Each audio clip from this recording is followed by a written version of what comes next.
imagine you spend like 2.5 years treating every single crumb of food in your own house like it might be laced with poison. Oh, man. Yeah, Wow. Just exhausting. Right. You stop going to your favorite restaurants. You lose sleep every single night, just lying awake, running through these terrifying scenarios. You pull your young kid out of birthday parties. You distance yourself from friends. You maybe even take a leave of absence from your job just to, stand guard over your kitchen. Which a lot of parents do. Exactly. And then, after nearly 3 years of this unrelenting vigilance, a medical specialist finally runs a diagnostic test and tells you the allergy isn't real. Wow. The dragon you've been fighting off for years just doesn't exist. You would expect the immediate reaction there to be profound relief, like a massive dropping of the shoulders. Right, like a huge celebration. Exactly. Yeah. But the clinical data shows us something far more complicated and honestly a lot more concerning. The fear doesn't just evaporate because a piece of paper says the child is safe. Which is exactly why we are plunging into the specific world today. Welcome to the deep dive. We're so glad you're here with us. Yeah, thanks for joining us. Because today we have an incredibly urgent mission. We are pulling back the curtain on the hidden, deeply psychological toll that pediatric food allergies take on families. It's massive. It really is. We're going to look past the physical symptoms of, the hives, the anaphylaxis, and focus entirely on the invisible mental marathon that caregivers are running every single day. And we are grounding this conversation in 3 foundational academic papers, all produced by leading researcher Dr. Rebecca C. Knibb and her colleagues. Such good data in these. Oh, it's incredible. We're looking at a fascinating arc of research spanning over a decade, really. We've got a 2013 clinical study investigating the severe distress families endure before they ever even receive an official diagnosis. Yeah. We have a massive 2024 systematic review of psychological interventions. And finally, a highly revealing 2025 study that dissects the exact mechanics of a caregiver's worry and self-efficacy. So by looking at all of these together, the reality we are going to uncover for you today is that managing a food allergy, or even just a suspected food allergy, is often less about a physical medical emergency and much, much more about an unrelenting psychological burden. Absolutely. Okay, let's unpack this by starting at the very beginning of the journey. We're stepping into what feels like the Wild West of pediatric health, which is the pre-diagnosis limbo. It's a critical starting point. When we talk about chronic medical conditions, there's a common built-in assumption that the trauma or the burden begins the moment the doctor delivers the bad news. Right, when you get the official word. Exactly, the moment the prescription for the adrenaline auto-injector is handed over. But Dr. Knibb's 2013 study, which was published in the journal Paediatric Allergy and Immunology, it completely shatters that timeline. It really does. The psychological impact is planting its roots way, way before a doctor is ever involved. Yeah, the parameters of this 2013 study are just eye-opening. Dr. Knibb and researcher Katie Semper, they looked at 124 parents in the UK Midlands. Okay. And these were parents who were bringing their children to a secondary care allergy clinic for the very first time.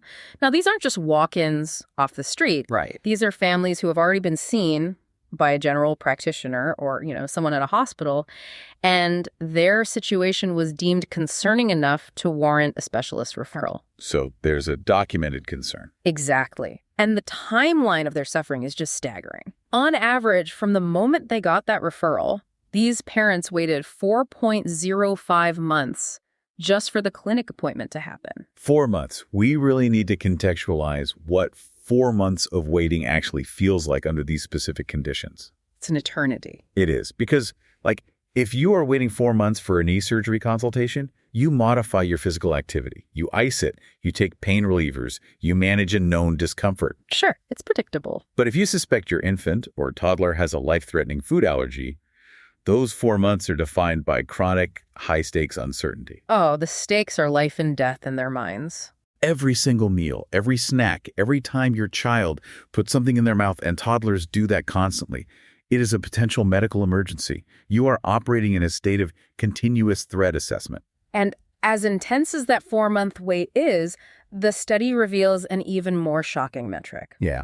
Before that specialist referral even happened, before the 4-month countdown even began, these parents had already suspected a food allergy in their child for an average of 2.64 years. It's just wild. We are talking about families living in a prolonged state of suspicion, basically acting as amateur medical detectives for over 2.5 years before they even sit down in the waiting room of an allergy specialist. The human nervous system is simply not designed to sustain that level of hypervigilance for nearly 3 years without severe behavioral and psychological fallout. It can't. You'd burn out. And the researchers meticulously documented that fallout. They used a study-specific questionnaire alongside something called the HADS, which is the Hospital Anxiety and Depression Scale. And this is a very well-regarded, validated clinical tool. It's not just asking like, hey, are you stressed today? Yeah, it's not a magazine quiz. Exactly. It uses a 14-item questionnaire, 7 questions for anxiety, 7 for depression, to measure the severity of clinical psychological distress. Wow.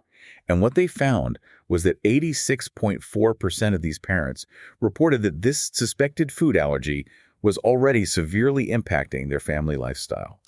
And when you look at the raw data in the sources, that impact on lifestyle isn't some abstract concept. It is incredibly granular. It starts right in the grocery store. Over 70% of these parents were obsessively checking food labels. And honestly, if you've never had to do that, it is an exhausting process. Oh, absolutely. You aren't just looking for the word peanut or dairy on the back of a box. No, you're looking for hidden names. Right. You're looking for derivative ingredients, scientific names for proteins, those tiny manufacturing warnings like produce in a facility that also processes. Yeah, the cross-contamination warnings. Exactly. It turns a 30-minute grocery run into a 2-hour research project every single time you shop. And it also isolates the family socially. The data showed massive struggles with eating out at restaurants, a high rate of missing leisure activities, and just opting out of childhood staples like birthday parties or playdates. It's so sad missing out on all that normal kids stuff. It is. But perhaps the most tangible indicator of the disruption is that almost 30% of these parents had actually taken time off work because of this suspected allergy. A third of them. Yeah. The burden of managing the unknown threat was literally incompatible with maintaining normal employment. But the behavioral changes didn't stop at just avoiding social events or missing work. They started fundamentally altering their children's biology. This part is scary. The study notes that 76% of these families had already instituted major changes to their child's diet. In most cases, they were completely removing this suspected food. Just cold turkey. We are talking about eliminating foundational dietary staples. Cow's milk, eggs, wheat, soy. From a parent's perspective, I get it. This feels incredibly proactive. Sure. If you think milk is hurting your kid, you stop giving them milk. But the terrifying detail here is that only 35% of those families had received professional medical advice to make those eliminations. Which introduces a massive physiological risk right alongside the psychological one. Yeah. When you unilaterally remove major food groups like dairy or wheat from a developing toddler's diet without the guidance of a pediatric dietitian, you are stripping away crucial macronutrients and micronutrients. You're doing real harm. Exactly. You're losing essential calcium, vitamin D, complex carbohydrates, and specific B vitamins that are necessary for neurodevelopment. Oh, wow. The paper explicitly warns that unnecessarily removing these staple foods can lead to severe nutritional deficiencies and a clinical failure to thrive. So the kid stops growing. Right. A child's growth curve can flatline simply because the parents are trying to protect them. And like you said, only about a third of the parents in this study had consulted a dietitian. That's wild. The vast majority were navigating the complexities of early childhood nutrition completely in the dark. Wait, so if they aren't getting this from doctors and they aren't seeing dietitians, what is the source of all this drastic action? You can probably guess. Well, the study actually tracked where they were getting their information. And the vast majority of parents were relying entirely on non-medical sources. Yep. They were crowdsourcing their child's health from friends, extended family, and overwhelmingly the internet. And we all know the internet acts as a massive echo chamber for medical anxiety. Oh, Dr. Google is the worst. Absolute worst. When a parent Googles a vague symptom, say, a toddler having a rash or an upset stomach, algorithms often push the most severe sensational possibilities right to the top. Because that gets the clicks. Exactly. Furthermore, peer-to-peer advice in, unregulated forums or social media groups, it often relies on anecdotal confirmation bias. Like, oh, my kid had that too. Right. One parent posts, My child had a rash. I cut out wheat and it went away. Yeah. Suddenly, 10 other parents follow suit, irrespective of the actual biological cause of their own child's symptom. Right. It could have just been a heat rash. Exactly. But it creates a self-perpetuating cycle of dietary restriction based on digital folklore rather than clinical evidence. And this brings us to the massive, jaw-dropping reveal of the 2013 study. Remember, these parents have been living like this for 2.64 years. A long time. Restricting diets, losing sleep, missing work, building this intricate defensive lifestyle based on what they read online or heard from a neighbor. Yeah. Finally, they get into the clinic, they wait their 4 months, they sit down with the specialist. During that visit, the kids are given a skin prick test, which is like the gold standard frontline practice, to check for an IG-mediated allergic response. That's the standard, yeah. Dr. Nibb's team followed up with 50 of these parents, 4 to 6 weeks after that exact clinic visit to see how they were doing. And out of the children tested, 50% had a completely negative skin prick test.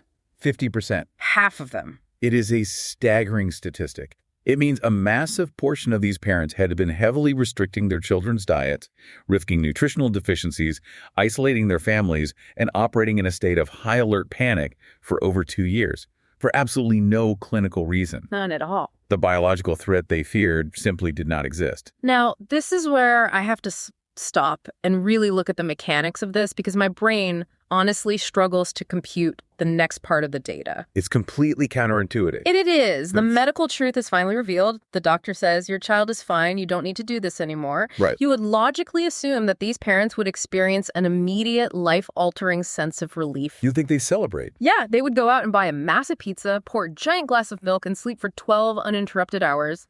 But they don't. No, they don't. The HADS data from the study shows that 32.5% of these parents had mild to severe clinical anxiety before the clinic visit, and 17.5% had clinical depression. And crucially, those rates did not significantly reduce after the clinic visit, even for the parents whose kids had a completely negative test. It's fascinating. So wait, help me understand this. It's like building a massive, exhausting fortress to protect your family from a dragon you aren't even sure exists, using blueprints you downloaded from a Facebook group. That is a perfect analogy. And then a knight shows up and says, there is no dragon. If the threat is objectively neutralized by a medical professional, why are these parents still exhibiting clinical depression and anxiety 4 to 6 weeks later? Why wouldn't a definitive medical answer immediately switch off the panic? Because the brain does not operate like a light switch, especially when it comes to the neurobiology of fear. It's just not that simple. Not at all. Anxiety, when sustained over a long period like that, isn't just a mood. It is a biological, structural habit in the brain. Over the course of 2.64 years, the parent's brain has been undergoing a process called neuroplasticity, but in a totally maladaptive way. Like wiring itself backward. Exactly. Their threat detection system, specifically the amygdala, has been repeatedly conditioned to view food environments as mortal dangers. So they've actually trained their brains to be terrified. Unintentionally, yes. Wow. Every time they obsessively checked a label and put a product back on the shelf, their brain received a tiny hit of relief. The brain learns, checking the label kept my child alive. Right. I did a good thing. Every time they declined a birthday party invitation, the brain processed it as a successful evasion of death. Oh, man. This triggers the HPA axis, the hypothalamic pituitary adrenal axis, which floods the body with stress hormones like cortisol and adrenaline. Which feels terrible. It does. And over 30 months, this chronic activation creates deep, hardwired neural pathways. The brain becomes incredibly efficient at finding threats, even where none exist. It gets too good at its job. Yes. So when a doctor finally sits down for 30 minutes and says there is no allergy, they're appealing to the prefrontal cortex. You know, the logical, rational part of the brain. Right, a thinking brain. But the prefrontal cortex cannot instantly overwrite years of amygdala conditioning. The nervous system is still primed for disaster. The behavioral habit of worrying has outlasted the actual physical stimulus. That context makes the study's conclusions so much heavier. The researchers explicitly note that the baseline levels of anxiety in these parents were significantly higher than in populations of people who had just been diagnosed with an actual chronic illness. Let that sink in. Their baseline of suffering is off the charts, and a simple yes or no from a clinical test doesn't even move the needle on their mental health. It proves that the psychological damage of suspecting an allergy is a distinct, formidable pathology all of its own. This raises an important question.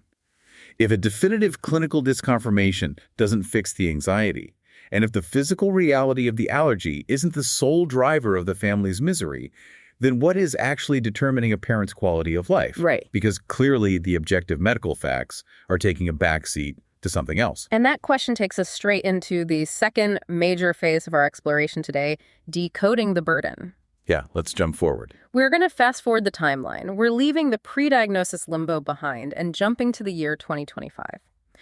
Dr. Nib and her research team conducted a brilliant, highly sophisticated study involving 240 caregivers of children who have a confirmed food allergy. A totally different group. Right. This is a very different demographic than the 2013 study. Almost 91% of these kids had a formal medical diagnosis from a doctor, and nearly 90% of them had an active prescription for an adrenaline auto-injector. This shift in the sample population is vital. We are no longer dealing with the anxiety of the unknown. The dragon is real this time? Yes, the dragon is very real. We are dealing with families managing a confirmed, potentially lethal physical reality.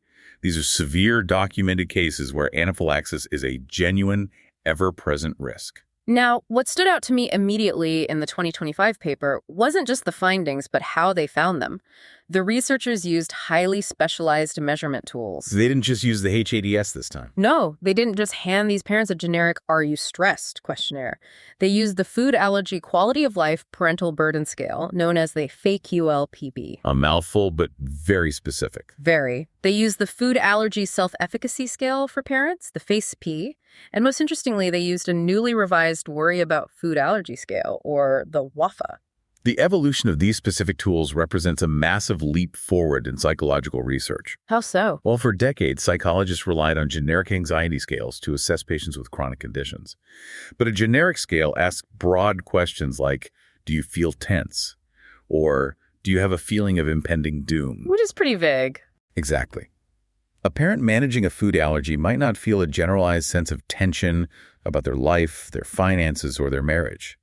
Their anxiety is laser-focused. Right, it's situational. They feel an acute, agonizing terror, specifically when their child goes to a friend's house or when they have to hand over control to a school cafeteria worker. Generic tools miss that nuance completely. The WAFA scale zeroes in on the exact context of the fear. And what's brilliant about the revised WAFA scale is that it doesn't treat all childhoods the same. Oh, this was such a smart design choice. The researchers developed distinct, validated versions of the questionnaire for parents of preschoolers, parents of school-age children, and parents of teenagers.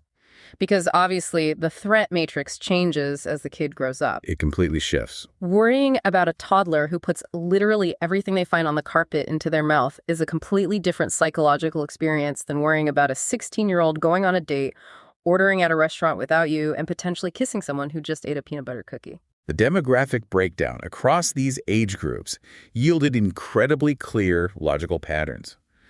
When they analyzed the data, caregivers of children aged 0 to 5 exhibited significantly higher food allergy-related worry and significantly lower self-efficacy compared to parents of teenagers aged 12 to 17. Makes sense. It does.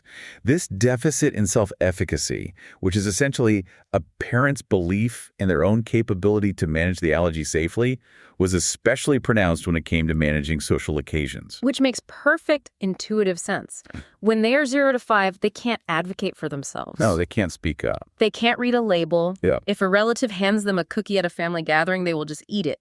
You, the parent, have to be their entirely outsourced prefrontal cortex and immune defense system. You're doing 100% of the work. But the data also showed a fascinating dip in the middle years. The actual overall quality of life was reported as lowest for parents of 6 to 11-year-olds compared to parents of teens. The 6 to 11 age range represents peak vulnerability. Really? Why then? Well, think about it. During the 0 to 5 phase, the parent's anxiety is astronomical, but they maintain total environmental control. Oh, true. The kid is always with them. The child is mostly at home or strictly supervised. But when a child enters elementary school, that control is violently fractured. You hand them over to the school system? The child is suddenly navigating cafeterias, trading snacks on the playground, going on field trips, and visiting friends' houses where the host parents might not understand the severity of cross-contamination. That's terrifying. The parent loses their environmental control, but the child is not yet developmentally mature enough to flawlessly self-manage their allergy. That gap between parental control and child autonomy is where quality of life just plummets. That is a terrifying transitional phase. But the absolute centerpiece of this 2025 study, the thing that completely reframes how we look at this entire medical field, is the statistical analysis the researchers ran. Oh, this is the best part. They utilized something called a hierarchical linear regression model to figure out what was actually ruining these parents' lives.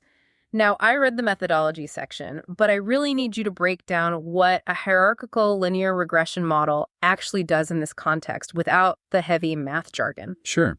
Think of a hierarchical linear regression model, like trying to perfect a highly complex recipe. Let's say a soup that tastes terrible, and you need to figure out exactly which ingredient is ruining it. Okay, I'm with you. You don't just throw everything in at once and guess. You add the ingredients in systematic stages or steps, and taste it after each addition to measure the specific impact of that new variable. Step by step. In this study, the terrible soup is the parent's poor quality of life. The researchers wanted to mathematically isolate exactly which factors were driving the misery. Okay, I like this. So what was the first ingredient they tested? In step 1, they fed the model all the objective, clinical, and demographic data. This is the hard, physical reality of the situation. The facts. The facts. They inputted the child's age, the duration of the allergy, whether the child had an active prescription for an adrenaline auto-injector, whether they had a history of anaphylaxis, and whether the parents had ever had to call an ambulance. Okay. And as you would expect, in this first step, the clinical reality mattered. Having a younger child and having a history that required an auto-injector prescription significantly correlated with a poorer quality of life. Right. If you've had to call an ambulance for your kid, your quality of life is going to be impacted. That is a massive trauma. Precisely. It leaves a mark. But then they moved to step 2. They added a new layer, the parent's perceived severity of the allergy. Oh, interesting. Not what the doctor wrote on the chart, but how dangerous the parent felt the allergy was. Yeah. And mathematically, the moment they added this subjective perception, the objective clinical markers like the auto-injector prescription were pushed out of the equation. Wait, really? They were no longer the primary statistical drivers. Wow. So what they believe is happening starts to outweigh what is actually happening. Yes. The perception took over, but they kept going. In step 3, they added self-efficacy, which, again, is the parent's internal confidence in their ability to handle an allergic reaction or navigate a safe environment. Okay. And then, in the final step, step 4, they added the ultimate variable, worry. And this is where the entire landscape of the research shifts. It was a statistical landslide. Seriously. When they ran the completed model, the physical, clinical severity of the disease was completely overshadowed by the psychological factors. That's crazy to think about. Worry and self-efficacy, working in tandem, accounted for a massive 72% of the variance in a parent's quality of life. 72%. Let me repeat that, because it is the most important number in the study. 72% of the difference between a family thriving and a family suffering was dictated by their psychological state. It's not the disease itself. And of all the variables, worry was the absolute largest independent predictor of burden.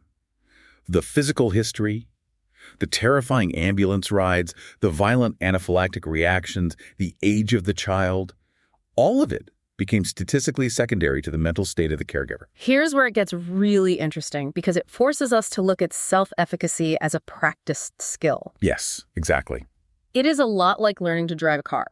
When your kid is 0 to 5, you are essentially a terrified student driver white-knuckling the steering wheel. Every parent remembers that feeling. Right. Every birthday party, every restaurant, every play date is a multi-lane highway in a torrential downpour. You have zero confidence in your ability to navigate it safely.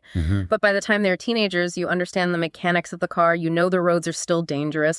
Accidents can still happen. People still crash. But you fundamentally trust your own ability to steer, to brake, to swerve if you need to. You trust yourself. You have developed high self-efficacy. So looking at how powerful worry is in that regression model, I have to ask, if a parent is so consumed by anxiety that they strictly avoid all social situations to keep their young kids safe, are they actually actively making their own worry worse over time? It's a great question. Are they failing to learn how to drive because they refuse to take the car out of the garage?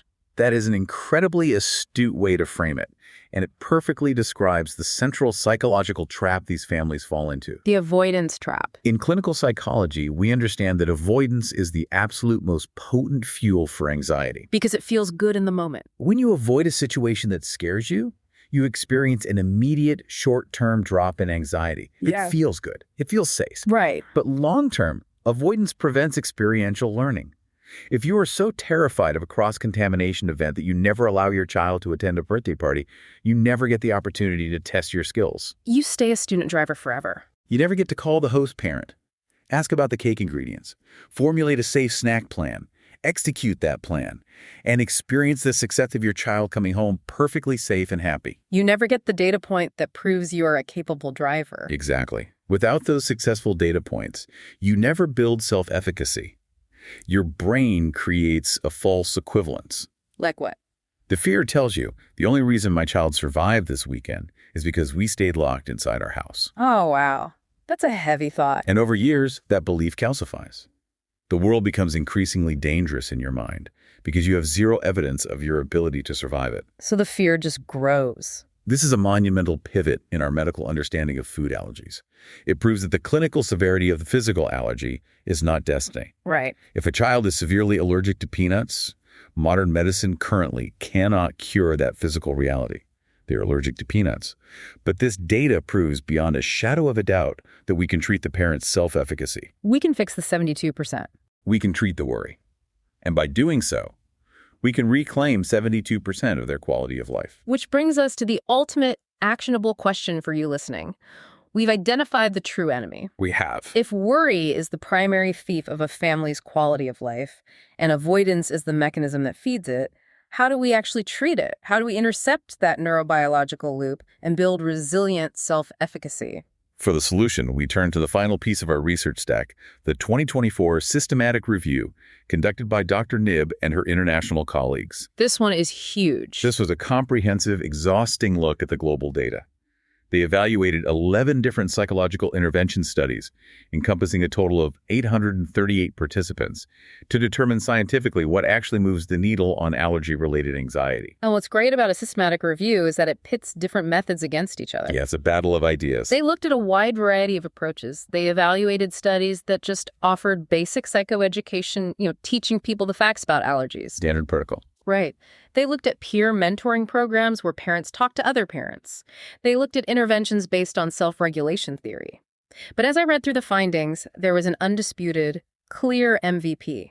A clear winner. Cognitive behavioral therapy, or CBT. Out of the 11 successful interventions they highlighted, a staggering 7 were rooted in CBT. CBT emerged as the dominant framework because it is uniquely designed to dismantle the exact psychological trap we just discussed. The avoidance one. Yes. CBT isn't just traditional talk therapy where you go in and vent about how stressed you are. It's not just sitting on a couch. No, it is highly structured, active, and goal-oriented. It directly targets cognitive distortions, which are the irrational, catastrophic thoughts like, if we go to this restaurant, my child will definitely have an anaphylactic reaction and die. It attacks the thought. CBT teaches the patient to actively catch that thought, challenge it with objective evidence, and reframe it. Crucially, CBT also incorporates behavioral exposure. So you actually have to do the scary thing. Exactly. It gently forces the patient to step out of the garage, as you put it, and practice driving in increasingly challenging but safe environments. Let's get into the specifics, because the review highlights some incredible targeted applications of this therapy. There are some really cool ones. The first one that jumped out was the FAB program, which is a fantastic acronym that stands for Food Allergy Bravery. Love the name. So good.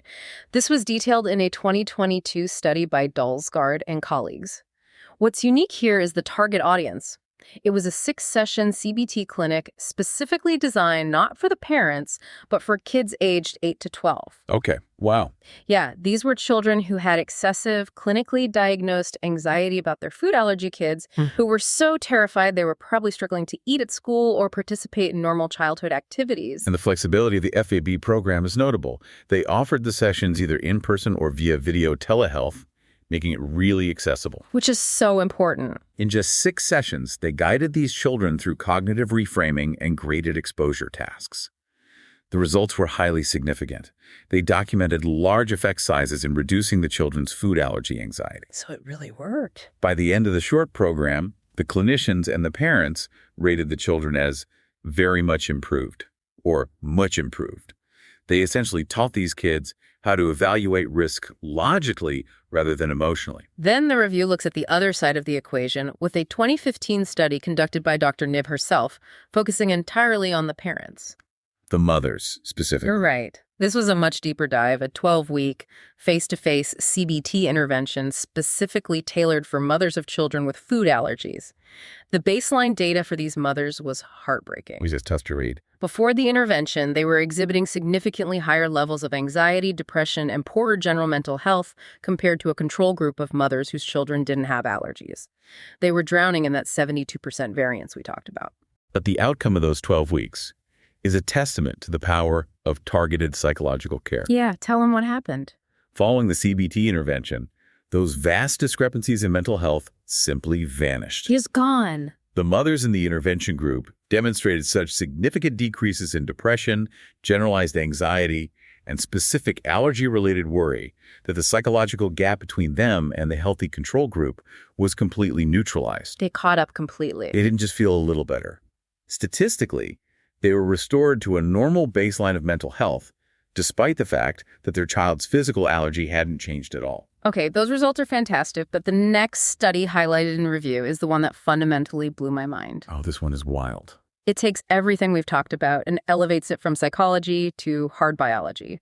It's the 2019 study by Howe and colleagues focusing on OIT. A really important study. For anyone not deeply entrenched in the allergy world, let me set the stage for what OIT is, because it is intense. OIT stands for oral immunotherapy. They took 50 patients, ages 7 to 17, who had severe peanut allergies. Severe ones. Right. OIT involves intentionally feeding the child tiny, micro-measured amounts of the exact food they are allergic to, in this case, peanut protein. Yep. The goal is to gradually increase the dose over months to train the immune system to tolerate it. From a psychological standpoint, OIT is arguably the most counterintuitive, terrifying process a parent can undertake. I can't even imagine. For a decade, you have been told that a peanut is a lethal weapon. You have scoured labels, avoided bakeries, and lived in terror of a single crumb. Right. Now a doctor is handing you a cup of peanut protein and telling you to feed it to your child every single day. The cognitive dissonance is immense. Right. You are literally spoon-feeding your kid their kryptonite. Exactly. The anxiety spikes are so severe that a massive percentage of families just drop out. They skip doses, or they quit the therapy entirely because they can't handle the daily terror of watching their kid for a reaction. It's too much for them. So in this 2019 study, the researchers did something brilliant. They ran specialized group CBT sessions alongside the physical immunotherapy. And the focus of this CBT was highly specific cognitive reframing. During OIT, children frequently experience mild allergic symptoms. An itchy mouth, a scratchy throat, maybe mild abdominal pain. Which would freak a parent out? For an already traumatized parent, an itchy mouth is an immediate siren signaling impending anaphylaxis. Panic stations. The CBT intervention specifically trained the families to completely reframe how they interpreted those physical sensations. Instead of viewing an itchy mouth as a terrifying sign of doom, they were taught to cognitively label it as a positive signal. Oh, that's clever. It was framed as evidence that the medicine was working, that the immune system was actively learning and building tolerance. They changed the narrative from, my child is dying, to, my child is getting stronger. And the behavioral results were exactly what you'd hope for. The families who received this cognitive reframing had significantly less anxiety. They stopped panic calling the medical staff every time there was a minor symptom. And most importantly, they skipped fewer doses. Compliance went up. They stayed compliant with the therapy. But here is the mind-blowing part. The researchers weren't just passing out psychological questionnaires, they were drawing blood. Yeah, this is where it gets crazy. They were measuring the children's biological biomarkers, specifically something called IgG4. Let me explain why IgG4 is critical here. In a classic allergic reaction, the body produces IgE antibodies, which trigger the massive release of histamine, causing hives, swelling, and anaphylaxis. The bad reaction. Right. The goal of oral immunotherapy is to force the body to produce a different type of antibody, IgG4. IgG4 acts like a blocking antibody. It intercepts the peanut protein before the IgE can trigger an allergic explosion. An increase in IgG4 is the biological proof that the body is becoming desensitized. And when they looked at the blood work, the children in the CBT group, the families who were receiving psychological therapy to reframe their fear, they actually demonstrated significantly greater increases in their IgG4 levels compared to the children in the control group who only received the physical therapy. Think about that. The kids who got the mental health support physically adapted to the allergen better. What's fascinating here is that we are witnessing the sheer power of psychoneuroimmunology in real time. We are seeing a purely psychological intervention physically alter a biological immune response. It just sounds like magic. How is that possible? Yeah. We go back to the HPA axis and cortisol. When a family is terrified, chronic stress hormones suppress and dysregulate the immune system, making it harder for the body to learn tolerance. Stress gets in the way. By reducing the panic, by cognitively reframing the threat, the CBT literally lowered the physiological stress response in the child's body, creating a biological environment where the immune system could more efficiently produce the protective IgG4 antibodies. Wow. The way the brain interpreted the symptom actually changed how the immune system behaved at a cellular level. It is the ultimate empirical proof of the mind-body connection in medical treatment. It is genuinely revolutionary. It proves the brain and the immune system are sharing the same power grid. Absolutely. But as much as I want to crown CBT as the undisputed champion here, I have to step back and look at the review as a whole because the data presents some significant caveats. Yeah, we have to be objective. First, not all CBT is created equal. The review highlights a 2022 study by Sugunas Singha that involved 205 parents. They attempted to administer an online self-guided CBT program. There was no therapist, just a digital module. How did that go? And it failed. The study showed absolutely no significant improvements in parental quality of life or anxiety, and the researchers noted it was almost entirely due to incredibly low patient engagement. It's a vital caveat. It highlights the limits of digital health interventions when dealing with deep-seated clinical anxiety. An app can't do everything. When you are asking a parent to confront the deepest, most primal fear they have, the potential death of their child, a website or a mobile app is simply not going to provide the emotional scaffolding required to do that heavy psychological lifting. It's the difference between buying a dusty treadmill for your basement that you use twice and then hang clothes on, that's the unguided online program, versus hiring a personal trainer who stands next to you, corrects your form, and yells at you to lift the weight when it gets hard. Right, the accountability. That human accountability is what makes the facilitated CBT work. But my bigger concern when looking at the review is the data pool itself. If you look at the studies that did work, the sample sizes are incredibly small. They are very small. The FAB program for the kids had 10 participants. Dr. Nibb's 2015 study for mothers only had 11 participants in the intervention group.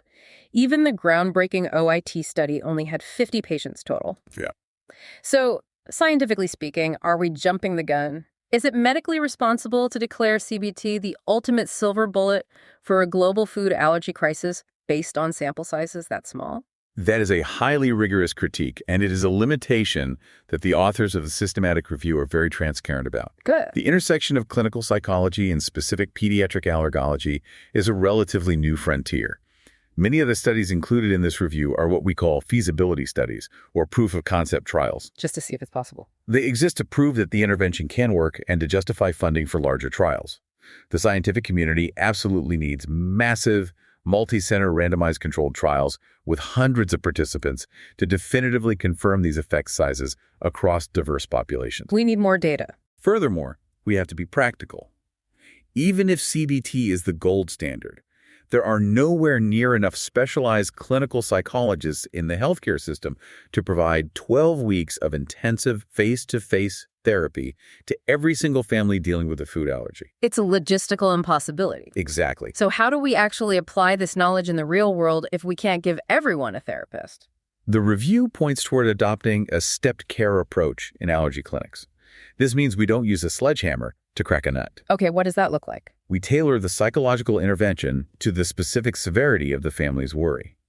For a parent who is newly diagnosed, slightly nervous, but generally functioning well, step one might just be high-quality psychoeducation, giving them clear, accurate, medically sound information to counter the internet rumors, and perhaps connecting them with a peer support group. Just the basics. Right. If they are struggling a bit more, step two might be a brief, nurse-led behavioral workshop. But for the parent we talked about at the beginning of the episode, the one whose child had a negative skin prick test, yet they are still missing work, severely restricting their child's diet, and suffering from clinical depression, years later, that parent goes straight to the top of the step care model. They need the real deal. They require the intensive, facilitated CBT. We have to ruthlessly match the psychological tool to the severity of the psychological burden. We have covered an incredible amount of ground today, and the narrative arc of this research is profoundly shifting. It's a whole new way to look at it. We started our journey in the chaotic Wild West of the pre-diagnosis limbo, looking at families waiting months for doctors and spending years upending their entire existence based on chronic fear and internet algorithms. We moved into the 2025 clinical data and uncovered the massive statistical realization that worry, not just the physical severity of the child's allergy, is the true thief of a family's quality of life. That's 72%. Exactly. And finally, we looked at the antidote. We saw how targeted, structured psychological therapies, specifically facilitated cognitive behavioral therapy, can help families dismantle their avoidance, reclaim their self-efficacy, and incredibly, even improve their biological medical outcomes. And while our focus today has been exclusively on pediatric food allergies, the core relevance of this data extends far beyond the walls of an allergy clinic. Definitely. Even if you don't have a food allergy in your family, the research we've unpacked offers a profound universal lesson on how the human brain processes chronic uncertainty. It's a human condition thing. It forces every single one of us to examine our own lives and ask a difficult question in any prolonged, difficult situation we face, whether it's medical, financial, or interpersonal. How much of our daily suffering is caused by the actual physical reality of the problem, and how much of it is being manufactured by our worry about the problem? That's a huge question. This data provides empirical proof that our perception of a threat has the power to paralyze us far more severely than the threat itself. So, what does this all mean? When we look at the entire scope of this deep dive, what is the ultimate takeaway for how we view medicine? I want to leave you with a final thought regarding the implications of that 2019 oral immunotherapy study. The blood work one. Yes. We just discussed hard empirical evidence that a parent and child's psychological state, during medical therapy specifically, how they cognitively frame their anxiety, can literally alter the child's biological immune response, driving up the cellular biomarkers required for healing. Still blows my mind. The mind and the immune system are not separate entities. They are deeply physically intertwined. If that is true, it demands a radical shift in how we approach healthcare. Like what? Are we fundamentally failing modern medicine by continuing to treat the physical body in a vacuum without simultaneously treating the nervous system that governs it? Wow. If we want to truly heal patients, we have to acknowledge that the mind is always in the room. Wow. That is definitely something to chew on long after this is over.